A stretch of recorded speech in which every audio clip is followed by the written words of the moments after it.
Well, we've seen from the first half, Steve, that revenue growth on a like-for-like basis up 28%. Our content practice, which is about 60% of the business, is up about 26%.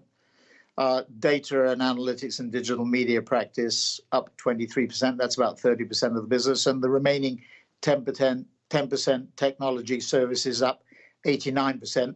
America's strong, up 26%.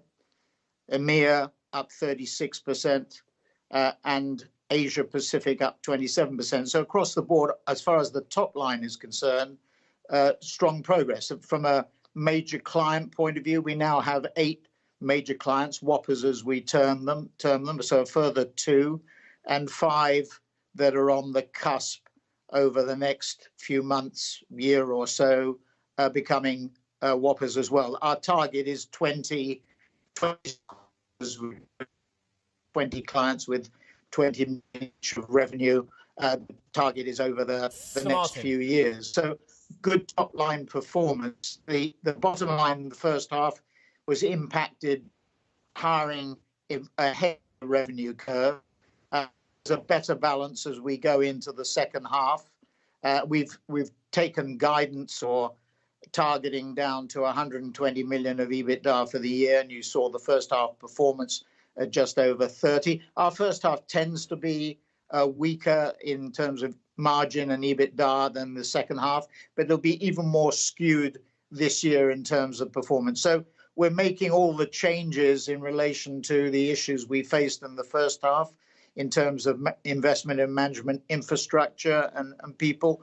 And I think we're making progress on that front too. Our headcount, number of people in the firm, has risen to about 9,100, and we've maintained that for the last 2 or 3 months at that level. So there's been a break on hiring, but we're still adding resources where there's growth, but doing it on a much more temperate basis. I appreciate, Sir Martin, you've addressed some of the questions there, but your margin was dramatically lower on any measure as well, whether it be operational EBITDA, whether it be on a like-for-like basis. The operating loss, worryingly, is quite enormous compared with 1 year ago. Your debt, Martin, your debt has picked up to dramatically by over £140 million as well. So, Martin, I'm picking from your numbers, Sir Martin. These are your numbers. Yeah. And I'm explaining how you get there, Steve.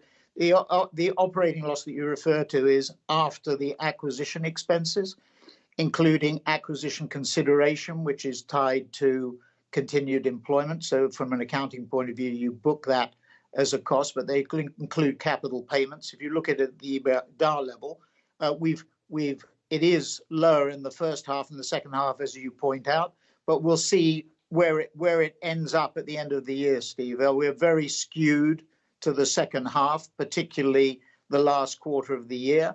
That was the case last year and the 2 years previously. We're 4 years old as a company. So we'll see how that pans out as we get through the year. Certainly in July and August, we saw a continuation of what we've seen in terms of the top line and improved bottom line as we would go into the second half of the year.